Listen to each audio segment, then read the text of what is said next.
আমি মায়াবতী। ফেসবুকে sad post দিতে খুব ভালোবাসি। আমার স্যাড পোস্টগুলোতে অনেক লাইক ও কমেন্ট আর ভিউ পড়তো। সব ভিউয়ার্সের মধ্যে একজন ব্যক্তি ছিল যিনি আমার পোস্টগুলোকে সবসময় পড়তো এবং লাইক ও কমেন্ট করতো। শুধু তাই নয়, সে আমার পোস্টগুলো দিয়ে কবিতা তৈরি করতো। তোমরা ধরে নিতে পারো সে আমার পোস্টের রীতিমতো ফ্যান ছিল। যাই হোক, চলো সেই লোকটির সাথে আজ তোমাদের আমি পরিচয় করে দিই। সেই ব্যক্তি হলো অভি। ওরা ছিল দুই বোন আর ছিল এক ভাই। ওর আম্মু ছিল প্রাইমারি টিচার, মা ছিল গৃহিণী। অভি ছিল শান্তশিষ্ট একটা ভদ্র ছেলে। সে সবসময় চুপচাপ থাকতো, ক্লাসে মনোযোগী ছিল কিন্তু কন্টিনিউ ক্লাস করতো না। এক কথায় ধরে নিতে পারো ও ছিল একটা নাজেহাল স্টুডেন্ট। যাই হোক, তবে ওর কিন্তু একটা সুন্দর মন ছিল। এবার আসি আমার কথায়। আমি মায়াবতী। আমি আমার বাবা মায়ের একমাত্র বলতে পারো আদরের সন্তান। এখন তোমাদের আমি ওর আর আমার একটা প্রেমের গল্প শোনাবো।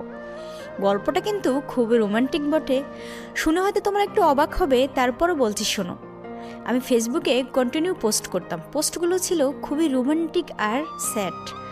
অভি আমার পোস্টগুলো প্রতিদিন নোট করতো আর সেগুলো দিয়ে কবিতা তৈরি করতো। হঠাৎ একদিন অভি আমাকে মেসেঞ্জারে নক করে এবং আমার পোস্টগুলো কবিতা করে আমাকে শেয়ার করে। আমি কিছুটা অবাক হয়ে যাই, ভালোও লাগে বটে। তারপর আমরা দুজনে পরিচিত হই। কে আপনি? আমি অভি। আচ্ছা, সেটা তো জানলাম, তবে বাসা কোথায় আপনার? আমার বাসা গাজীপুরে। তুমি নিশ্চয়ই মায়াবতী, তাই না? হ্যাঁ, আমি মায়াবতী। আচ্ছা, আপনাকে একটা কথা বলি। হ্যাঁ, বলো। আপনি আমার পোস্টগুলো কবিতা বানিয়েছেন কেন? আমার ভালো লাগছে তাই। আচ্ছা, তাই নাকি? আপনি কি জানেন না বেশি ভালো লাগে ভালো নয়? অভি বলল, জানি তো, তাও ভালো লাগে। তারপর আমি বললাম, আচ্ছা আমি চলে যাচ্ছি। অভি বলল, আচ্ছা আবার আমাদের কখন কথা হবে? আমি বললাম, আমি জানি না। আর আপনার সাথে আমি আবার কেনই বা কথা বলতে যাব? অভি বলল, আসলে আপনি আমার সাথে কথা বললে আমার খুব ভালো লাগে। আমি বললাম, আচ্ছা তাই নাকি? ওই বলল, হ্যাঁ। আমি বললাম, আচ্ছা দেখা যাক। এরপর আমি নেট থেকে বের হয়ে আসি। তারপর ওরা আমার মাঝে কন্টিনিউ মেসেজ হয়। আমরা বেশ ভালো বন্ধু হয়ে যাই। একদিন অভি আমাকে বলে, মায়াবতী, এই মায়াবতী, আমি তোমাকে কখনোই দেখিনি, একটু দেখতে চাই। তুমি এত সুন্দর করে কেয়ারিং করো, ভালোবাসো, কথা বলো, না জানি দেখতে তুমি কত সুন্দর। তোমাকে আমার খুব দেখতে ইচ্ছে করে, একটু সামনে আসবে প্লিজ? আমি বললাম, না, এত সোজা না, আমি তোমার সামনে আসতে পারবো না। অভি বলে, আচ্ছা তোমাকে আসতে হবে না, তুমি বরং তোমার একটা পিক দাও। আমি বললাম, না আমি দিতে পারবো না। ও বলল, প্লিজ দাও না, তোমাকে আমার দেখতে খুব ইচ্ছে করে। আমি বললাম, আচ্ছা চেষ্টা করে দেখি। এরপর আমি ওকে আমার একটা চোখের পিক দিলাম। তারপর চোখের পিকটা দেখে ও আমাকে বলে, সত্যিই তো তুমি অপরূপা। কবির ভাষায় তোমার চোখ এত সুন্দর, না জানি তুমি দেখতে কত সুন্দর। আর সব থেকে বড় কথা হচ্ছে, আমি তোমাকে অসম্ভব ভালোবেসে ফেলেছি। সেটা তোমার চেহারা বা বাইরে সৌন্দর্য দেখে নয়, যেমনি হও না কেন তুমি, আমি তোমাকে সত্যিকার অর্থে অনেক বেশি ভালোবাসি। যাই হোক, ওর কথায় আমি মুগ্ধ হয়ে গেলাম। ওকে বললাম, যাও, আর ন্যাকামো করতে হবে না। অভি একটা সময় লেখাপড়া বাদ দিয়ে দেয়। যখন থেকে ওরা আমার সাথে কোনো পরিচয় হয়নি, কিন্তু আমার মনে হতো আমি ওকে ওর থেকে বেশি ভালোবাসি। তাই আমি চাইতাম আমি যদি ওকে বিয়ে করি তাহলে আমার ফ্যামিলির কাছে কখনো যেন ওকে ছোট না হতে হয়, কারণ ও ছিল কম শিক্ষিত। তাই আমি ওকে বলেছিলাম, তুমি আবার লেখাপড়া স্টার্ট করো। তোমরা বলতে পারো ও আমাকে ভীষণ ভালোবাসে। তাই ও আমার কথা রাখতে গিয়ে লেখাপড়া আবার স্টার্ট করে দেয়। ইন্টার পাশে পরে ও বিবিএ ভর্তি হয়ে যায়। এভাবেই ওরা আমার কন্টিনিউ লেখাপড়া চলতে থাকে, পাশাপাশি প্রেমের গল্পটাও। সামনের মাসে আমার এক্সাম। এখন আর ফেসবুকে পোস্ট কিংবা স্ট্যাটাস আর ওর সাথে চ্যাটিং করাটা আমার কন্টিনিউ হচ্ছে না, কারণ আমার একটু লেখাপড়ার চাপ বেশি হয়ে গেছে। ওদিকে অবিটাও না নাছোড়বান্দা, আমার পিছু ছাড়ছে না। অভি আমার উপর ইদানিং রাগ করতে শুরু করে, কেন আমি ওকে কন্টিনিউ সময় দিতে পারছি না আগের মতো। হঠাৎ রাত 9টায় অভির মেসেজ আসে, কি করছো মায়াবতী? আমাকে একটু সময় দিতে পারছো না? এখন আর মেসেজ করো না, আগের মতো ফোন তুলো না, কি করো তুমি? আমি বলতে শুরু করলাম, অভি, তুমি কি জানো না আমার এক্সাম শুরু হয়ে গেছে, তাই একটু বিজি থাকতে হয় আমার। রাগ করো না প্লিজ। কিন্তু কে শুনে কার কথা?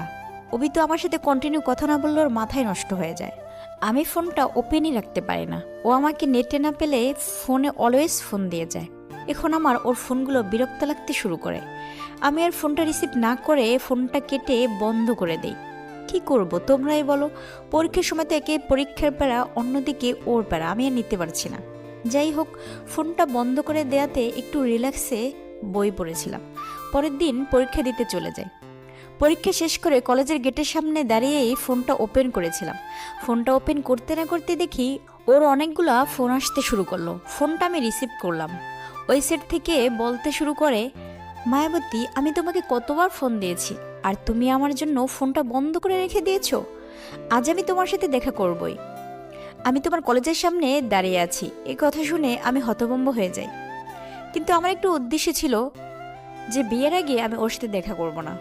আমি ওর ফোনটা কেটে দিয়ে কিছু না বলেই ওইখান থেকে রিক্সা করে বাসায় চলে যাই। কিন্তু বেচারা আমার জন্য ঘন্টার পর ঘন্টা ওয়েট করে, আমার দেখা না পেয়ে সেও বাসায় চলে যায়। যাই হোক, রাত 8টায় মেসেজ আসে, মায়াবতী, কাজটা কি তুমি ঠিক করেছো? আমি তোমার সাথে দেখা করার জন্য ঘন্টার পর ঘন্টা তোমার কলেজের সামনে ওয়েট করেছিলাম, কিন্তু তুমি আমার সাথে দেখা না করে বাসায় চলে গেলে। যাই হোক, তো মন খারাপ করো না। তাও তোমার প্রতি আমার বিন্দুমাত্র ভালোবাসা কমেনি। তুমি যতই আমাকে দূরে রাখো না কেন, অবহেলা করো না কেন, তোমার প্রতি আমার সে আগের মতোই ভালোবাসা থাকবে, বিন্দুমাত্র কমবে না। আমি মায়াবতী। ওর মেসেজগুলো দেখার পর আমার মনটা একটু ভালো হয়ে যায়। আসলে কি, পড়ার এত চাপ, সামনে পরীক্ষা চলতেছে, কিন্তু বিষয়টা তো ওকে আমি বোঝাতেই পারছি না। আমি ওকে ওর থেকে বেশি ভালোবাসি, কিন্তু ব্যস্ততার কারণে আমি ওকে সময় দিতে পারছি না। কিন্তু আমি তো ওকে অবহেলা করছি না, তাই না? যাই হোক, আমি ওর এতগুলো মেসেজের শুধু একটা উত্তরই দিলাম, সেটা হলো আমি জানি। পরের দিন সকালে একটা মেসেজ আসছে, আচ্ছা তোমার কতদিন পরে আবার পরীক্ষা শুরু হবে? আমি ওকে মেসেজে রিপ্লাই দিয়েছিলাম 2 দিন পরে। বলেছিল আচ্ছা। এরপর আমি পরীক্ষা দিয়ে বের হচ্ছি, হঠাৎ ফোন আসে। আমি ফোনটা রিসিভ করি। সে আগের মতো, মায়াবতী, আমি তোমার গেটের সামনে দাঁড়িয়ে আছি তোমার সাথে দেখা করব বলে। আমার মেজাজটা গরম হয়ে যায়। আমি ওর সাথে কোনো কথা না বলেই ফোনটা কেটে দিয়ে বাসায় চলে আসি। ও আমার দেখা না পেয়ে বাসায় চলে আসে। সবথেকে মজার বিষয় হলো, ও প্রতিটা পরীক্ষাতেই আমার জন্য কলেজের সামনে ওয়েট করেছিল, কিন্তু আমি নাছোড়বান্দা ওর সাথে একটা দিনও দেখা করি নাই। এরপরও কিন্তু আমার প্রতি ওর বিন্দুমাত্র ভালোবাসা কমেনি। যাই হোক, পরীক্ষা শেষ হলো। আমরা একজন আরেকজনের সাথে কন্টিনিউ কথা বলতে আবার শুরু করলাম। ধরতে পারেন 24 ঘন্টার ভিতরে 16 ঘন্টায়। আসলে আমরা দুজন দুজনকে ভীষণ ভালোবাসতাম। আমাদের ভালোবাসা কিন্তু কোনো কমতি ছিল না। হঠাৎ একদিন আমার কলেজের বান্ধবী, আমার খুব বেস্ট ক্লোজ, ও আমাকে বলেছিল, আচ্ছা অবিকে নিয়ে একটা বাজি ধরলে কেমন হয়? আমি বলেছিলাম, আরে সেটা আবার কেমন কথা, আমি আমার ভালোবাসার মানুষটিকে নিয়ে কেন বাজি ধরবো? আমার বান্ধবী মিতা বলে, আরে বোকা, তোর ভালোবাসার একটা পরীক্ষা হয়ে যাক। আমি বলেছিলাম, যেমন? মানে আমরা একটু ওকে বাজিয়ে দেখি যে আসলে ও তোকে কতখানি ভালোবাসে। আমি বললাম, সেটা কি করে?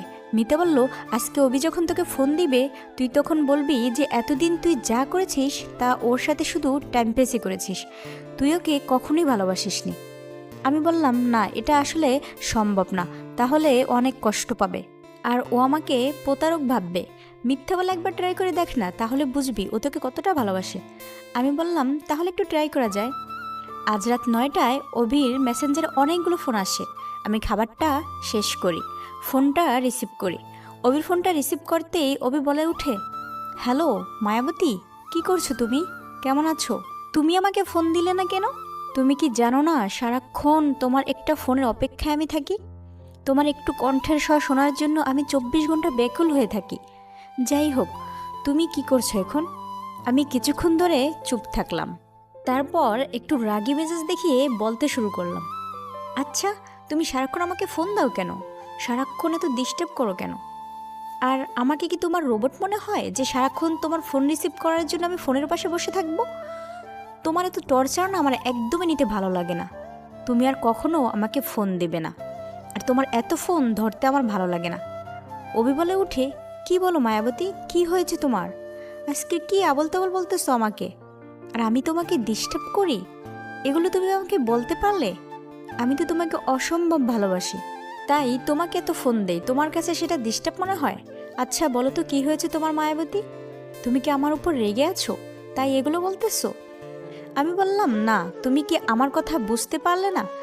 আমি তোমাকে এটা বোঝাতে চাচ্ছি যে তুমি আর আমাকে সারাক্ষণ ফোন দেবা না, আমার না এগুলো একদমই ভালো লাগে না। অভি বলে, তাহলে তুমি কি বলতে চাচ্ছ? আমি আর তোমাকে কখনো ফোন দিব না সেটা? আমি বললাম, না, দিবে না। অভি বলে, কেন ফোন দিব না? আমি তো তোমাকে ভালোবাসি, আর তোমার সাথে কথা না বললে আমি থাকতে পারি না। তুমি জানো না? আর তুমি তো আমাকে ভালোবাসো, তাই না? আমি বললাম, না, আমি তো তোমাকে ভালোবাসি না। অভি বলে, হোয়াট? কই, সেটা তুমি আগে কখন আমাকে বলনি? আমি বললাম, হ্যাঁ, বলার প্রয়োজন মনে করিনি, তাই বলিনি। এখন প্রয়োজন হলো, তাই বলছি। অভি বলল, তাহলে কি আমার ভালোবাসা তোমার কাছে প্রয়োজন ছিল মাত্র? আমি বললাম, ধরে নিতে পারো তাই। তবে আমি তোমাকে ছাপ ছাপ বলে দিচ্ছি, এতদিন তোমার সাথে আমার যা কিছু ছিল সব কিছুই ছিল টাইম পাস। আর তোমার সাথে আমার যায়ও না, আর না আমার কখনো ফ্যামিলি তোমার সাথে বিয়ে দিবে। অভি বলল, মায়াবতী, বুঝতে চেষ্টা করো, আমি তোমাকে অসম্ভব ভালোবাসি, আর ভালোবেসেও যাব। আমি এটাও বুঝতে পারছি না, তুমি কেন হঠাৎ আজকে আমার সাথে এমনটা বলতেছো? আমি বললাম, হঠাৎ না, আমি তোমাকে অনেক আগে থেকেই বলতে চেয়েছিলাম, বাট সেটা বলতে পারিনি। এখন বলতেছি, তুমি আমাকে আজকের পর থেকে আর কখনো ফোন দেবে না, আমার সাথে যোগাযোগটুকু করারও চেষ্টা করবে না। আর তোমার সাথে যা ছিল আমার সবটা ছিল টাইম পাস, বুঝলে? এই কথাগুলো বলে আমি অভির মুখের উপর ফোনটা কেটে দেই, তারপর ওকে ব্লক করে দেই। কিন্তু সত্যিকার অর্থে এই নাটকটুকু করতে ওর সাথে আমার কতই না কষ্ট হয়েছিল। বুকের ভিতরটা কেমন জানি কষ্টে ছেড়ে যাচ্ছিল। আমার বারবার মনে হচ্ছিল আমি ওকে ঠকাচ্ছি। মায়াবতীর মুখে এই কথাগুলো শুনে আমি আমার রুমের ভিতরের দরজাটা লাগিয়ে কান্না করতে শুরু করি, আর মায়াবতীকে একের পর এক ফোন দিয়ে যাচ্ছি, কিন্তু সে তোমার নাম্বারটা ব্লক করে রেখে দিয়েছে, কোনো ক্রমেই ফোন যাচ্ছিল না। মায়াবতীর এই কথাগুলো আমার ভিতরটাকে ছিন্ন ভিন্ন করে দিচ্ছিল। মাঝে মাঝে মনে হচ্ছিল যে আমি পৃথিবী ছেড়ে চলে যাই, কিন্তু মরে গেলে মায়াবতীকে আমার মতো করে কে ভালোবাসবে, কে ওকে বুঝবে, কে ওকে আগলে রাখবে? এই কথাগুলো ভেবে আমি কোনো কিছুই না করে আবার মায়াবতীকে ফোন দিতে শুরু করলাম, কিন্তু কোনোভাবেই ওকে ফোনে পাচ্ছিলাম না। কি করে বলতে পারলো যে ওর সাথে আমার সব কিছুই ছিল টাইম পাস? ওর কি একটুকু মায়া হলো না আমার জন্য? আসলে এ বিষয়টা না আমি কোনো ক্রমেই মেনে নিতে পারছি না। আমি ওকে কোনো ক্রমেই হারাতে পারবো না। কিছুদিন পরে অভি আমার বান্ধবীর ফোনে ফোন দেয়। হ্যালো মিতা, কতদিন যাবত না আমি মায়াবতীকে ফোনে পাচ্ছি না, ওর কাছে একটু ফোনটা দাও না প্লিজ, আমি না একটু ওর সাথে কথা বলবো, আমার না খুব কষ্ট হচ্ছে। মিতা বলে, দেখেন ভাইয়া, আসলে মায়াবতীর সাথে আমারও কতদিন যাবত ফোনে কথা হচ্ছে না, ওর বাড়িতেও কতদিন যাবত আমি যাচ্ছি না, তাই আসলে ঠিক আমি বলতে পারছি না যে ওর কি হয়েছে, তবে আমি আপনাকে পরে জানাবো। অভি বলল, আচ্ছা ঠিক আছে, ধন্যবাদ আপনাকে, রাখছি, আল্লাহ হাফিজ। এই বলে আমি আমার ফোনটা কেটে দেই। কিন্তু মায়াবতীর সাথে কথা না বললে তো আমি খাবার খেতে পারি না, গোসল করতে পারি না, ঘুম আসে না, নিঃশ্বাসটা বন্ধ হয়ে আসে। আমি কি করে বোঝাবো মায়াবতী আমার কি? ও যদি একটু আমাকে বুঝতো, তবে তো পুরো পৃথিবীর ভালোবাসা ওকে উজাড় করে দিতাম, কখনো ছেড়ে যেতাম না। আমি ওকে ছাড়া অন্য কিছু ভাবতেই পারি না। এই কথাগুলো ভেবেই আমার কান্না চলে আসে, কোনোভাবেই মনটাকে মানাতে পারছি না। বেশ কয়েকদিন যাবৎ এভাবেই আমার দিন কেটে যায়। হঠাৎ আমি খুব অসুস্থ হয়ে পড়ি, আর অসুস্থতার ভিতরেও মায়াবতীর কথা খুব মনে পড়ছে। আবার যদি একটু ওর সাথে কথা বলতে পারতাম, যদি একটু বোঝাতে পারতাম যে ওর কথা ভাবতে ভাবতে আমি অসুস্থ হয়ে পড়েছি। আমার অসুস্থতা খুব বেড়ে চলল। আম্মু আমাকে হসপিটালে নিয়ে গেল, সেখানে ভর্তি হয়ে গেলাম, কারণ জ্বরটা খুব বেশি ছিল। আমার বেস্ট ফ্রেন্ড রাহুল, ওকে বলেছিলাম কষ্ট করে একটু যেন মায়াবতীকে ফোন দেয়, আর যেন বলে আমি খুব অসুস্থ, হসপিটালে ভর্তি আছি। রাহুল কোনো ক্রমে আমার কথা শুনছে না, কারণ রাহুল আমার মুখ থেকে শুনেছিল মায়াবতী আমাকে কি কি বলেছে। এরপর থেকে রাহুল মায়াবতীর উপর রেগে আছে, তাই চাচ্ছে না যে আমি মায়াবতীকে আমার অসুস্থর কথা জানাই। তারপরও আমি রাহুলকে অনেক রিকোয়েস্ট করি যাতে সে মায়াবতীকে একটু ফোনে জানায় যে আমি অসুস্থ। আমার কষ্ট আর কান্না সহ্য করতে না পেরে রাহুল মায়াবতীর বান্ধবী মিতাকে একটা ফোন করে। হ্যালো মিতা, আমি অভির বন্ধু রাহুল বলছিলাম। তুমি যদি কখনো মায়াবতীর সাথে কথা বলো বা কথা হয়, তাহলে ওকে জানিয়ে দিও অভি অনেক অসুস্থ, হসপিটালে ভর্তি আছে। আচ্ছা ঠিক আছে, আমি জানিয়ে দেব। এই বলে রাহুল ফোনটা কেটে দেয়। রাহুল ফোনটা কেটে অভিকে জানিয়ে দেয় সে মিতাকে জানিয়েছে।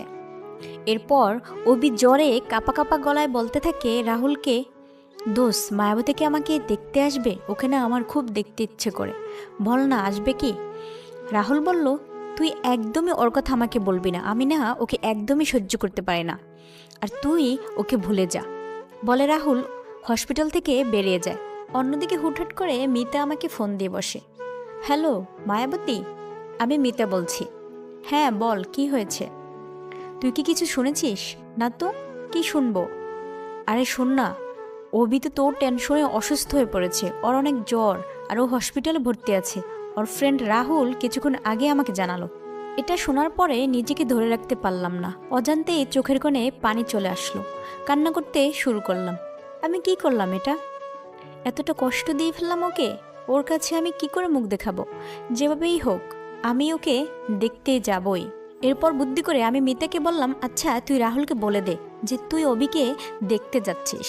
এরপর রবিবার সকালে আমি সুন্দর করে একটা বোরকা পরে নেই, এমনভাবে যাতে অবি আমাকে বুঝতে না পারে যে আমি মায়াবতী ছিলাম।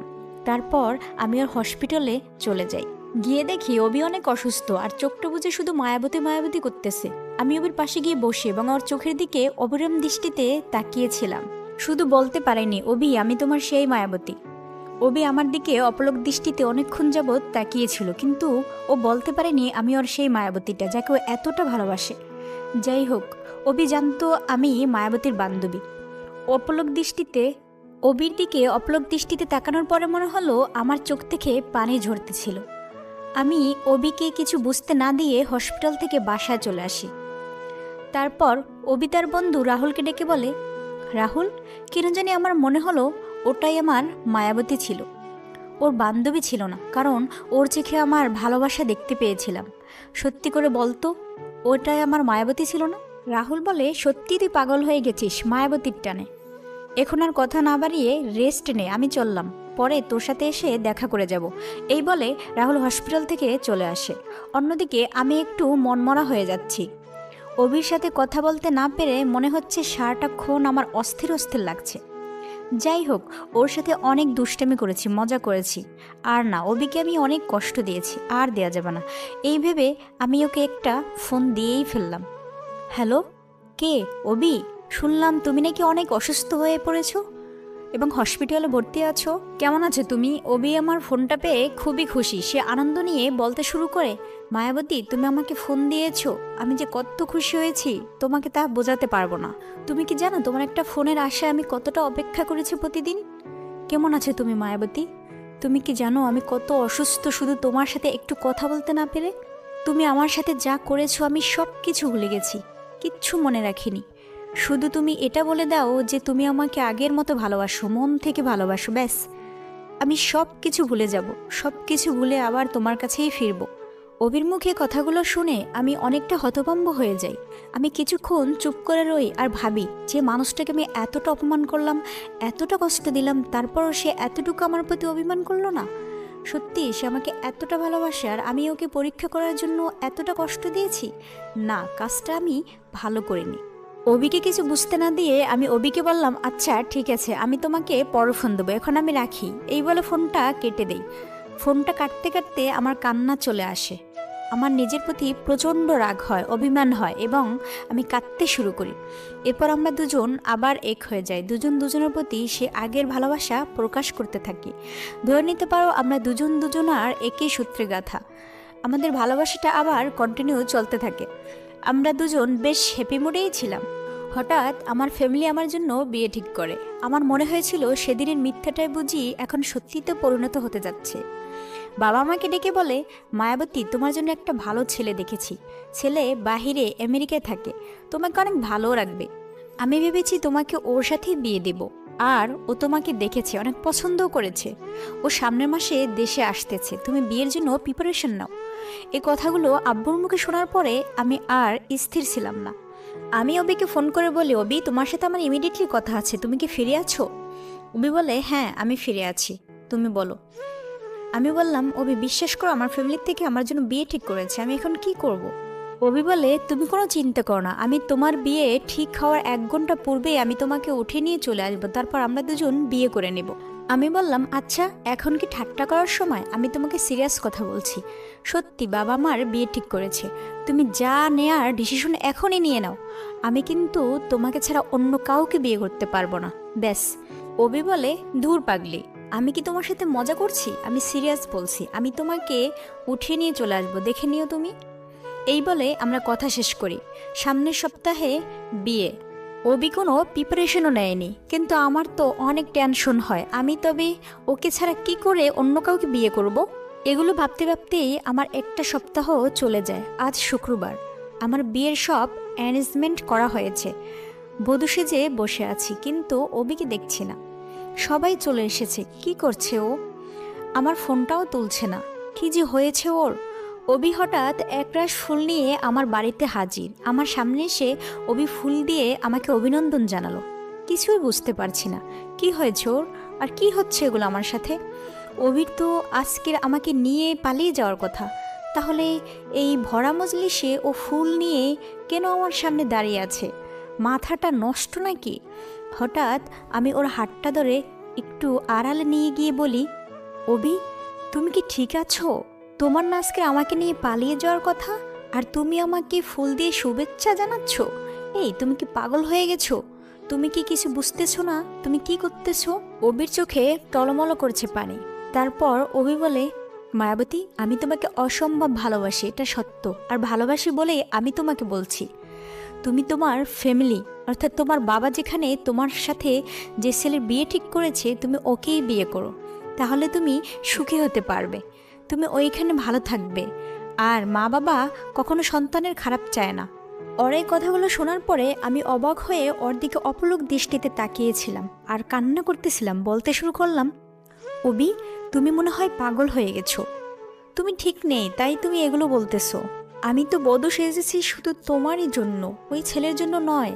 চলো আমরা পালিয়ে গিয়ে বিয়ে করি, আর এখানে এক মুহূর্তও নয়। চলো অবি, চলো। এই বলে আমি ওর হাতটা ধরে এক পা এগোতে না এগোতেই ও আমার হাতটা ছেড়ে দিয়ে বলে, না মায়াবতী, এ কখনোই সম্ভব না। আমি তোমাকে কখনোই বিয়ে করতে পারবো না। তোমার বাবা যে ছেলের সাথে তোমার বিয়ে ঠিক করেছে, তুমি তাকেই বিয়ে করো, আর সেখানেই তোমার মঙ্গল, তুমি সেখানেই সুখী হবে মায়াবতী। এই কথা বলে ওইখান থেকে অবি চলে আসে। এরপর আমি কান্না করতে করতে সারা বাড়িতে অবিকে খুঁজতে শুরু করি, কিন্তু কোথাও অবির দেখা নাই। তবে কি অবি আমার সাথে বেইমানি করলো, স্বার্থপরতা করলো, আমাকে ধোঁকা দিল? এই ভেবেই আমি কান্না করতে শুরু করি। আসলে অবি আমাকে ভালোই বাসে নাই, বাসলে হয়তো এমনটা কখনোই করতে পারতো না আমার সাথে। আমি কান্নায় ভেঙে পড়ি। কিছুক্ষণ পর আমার রুমে মা চলে আসে। কি রে মা, বরপক্ষ চলে আসছে, তুই যাবি না? রেডি হ তাড়াতাড়ি। এই কথা বলে মা আমাকে নিয়ে যায়। বিয়ের 1 বছর পর আমি আর আমার হাজব্যান্ড গাড়ি করে বাড়িতে আসতেছিলাম। হঠাৎ রাস্তার পাশে একটা পাগল দেয়ালে লিখতেছিল, মায়াবতী মায়াবতী মায়াবতী। সব জায়গায় শুধু মায়াবতী লিখতেছিল। নামটা লেখার ভিতরে আমি অদ্ভুত একটা মানুষের গন্ধ পাচ্ছিলাম। মনে হয়েছিল লেখা আর মানুষটা আমার খুব চেনা। ড্রাইভারকে বলি, ড্রাইভার, গাড়ি থামাও। গাড়ির থেকে নেমে গিয়ে দেখি এলোমেলো চুলে, বড় গোফে আর ময়লা টি শার্টে একটা পুরুষ দেয়ালে মায়াবতী মায়াবতী লিখতেছিল। আমি গিয়ে পিছন থেকে বলতে শুরু করি, আরে কে আপনি? আমার নামটা এভাবে দেয়ালে লিখছেন কেন? হঠাৎ লোকটি আমার দিকে তাকালো আর আমাকে অপলক দৃষ্টিতে দেখলো। আমিও তার দিকে অবাক হয়ে তাকিয়েছিলাম। দেখি এই লোকটা আর কেউ নয়, সে আমার প্রাণপ্রিয় মানুষটা অভি, যাকে আমি প্রাণ উজাড় করে ভালোবেসেছিলাম। সেও আমাকে ভালোবেসেছিল। আমি হাউমাউ করে চিৎকার করে কাঁদতে শুরু করলাম আর বলতে শুরু করলাম, অভি, এ কী অবস্থা তোমার? কি করে হলো? আর কেনই বা তুমি এরকম পাগল হয়ে গেলে? কি হয়েছে তোমার? আমি গাড়ির কাছে গিয়ে সাগরকে বলতে শুরু করলাম, সাগর, গাড়ি থেকে নেমে আসো আর দেখো অভি পাগল হয়ে গেছে। সাগর বলে, আমার তো মনে হয় তুমি পাগল হয়ে গেছো, তা না হলে রাস্তায় দাঁড়িয়ে একটা পাগলকে তুমি অভি বলতেছো আর সে তোমার অভি?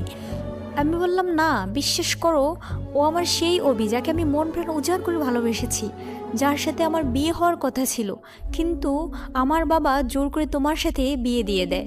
আমি ওকে অনেক ভালোবাসতাম। ওদিকে অভি হাউমাউ করে হাসতে শুরু করে আর বলতে শুরু করে, আমার মায়াবতীর বিয়ে হয়ে গেছে, আমার মায়াবতীর বিয়ে হয়ে গেছে, আমার মায়াবতী আর আমার নেই।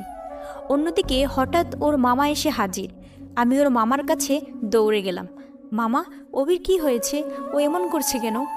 তারপর ওর মামা বলে, একদিন তোমার বাবা অভির বাড়িতে আসে, এসে ওকে অনেক অপমান করে, তারপর ওর কাছে হাত জোর করে বলে যে বাবা তুমি ওর লাইফ থেকে সরে যাও, আমি ওর বিয়ে অন্য একটা ভালো ছেলের সাথে ঠিক করেছি, আর আমি চাই ও তাকেই বিয়ে করুক, তোমাকে নয়, কারণ তোমার স্ট্যাটাস আর আমার মেয়ের স্ট্যাটাসের সাথে কখনোই যায় না, আর তুমি যদি ওর লাইফ থেকে সরে না যাও তাহলে আমি নিজেকে শেষ করে দেব আর আমার মেয়েকে বিষ খাইয়ে মেরে ফেলবো। তোমার বাবার কথা রাখতে গিয়ে ওর ভালোবাসাকে বুকের ভিতরে কবর দিয়ে দিয়েছে। কিন্তু কি নির্মম পরিহাস দেখো, তোমার ভালোবাসা ভুলতে পারেনি, আর তাই তোমার কারণে কষ্টে দুঃখে আজ সে রাস্তায় পাগল হয়ে ঘুরে বেড়াচ্ছে। এই কথা বলে সে অভিকে নিয়ে বাড়িতে চলে যায়। আমি ওইখানে দাঁড়িয়ে কাঁদতে শুরু করি। এরপর সাগর আমাকে গাড়িতে তুলে বাড়িতে নিয়ে যায়। কি অদ্ভুত পরীক্ষা তাই না? দুজনের এতটা ভালোবাসা, ফ্যামিলির একটু সম্মানের কারণে এরকম হাজারো পবিত্র ভালোবাসা মাটি চাপা পড়ে যায়। তাই বলতে ইচ্ছে করে, তুই ছাড়া একলা মন বাঁচবে রে কি আশায়, আমার বাঁচার আকাশ তোরই ভালোবাসায়।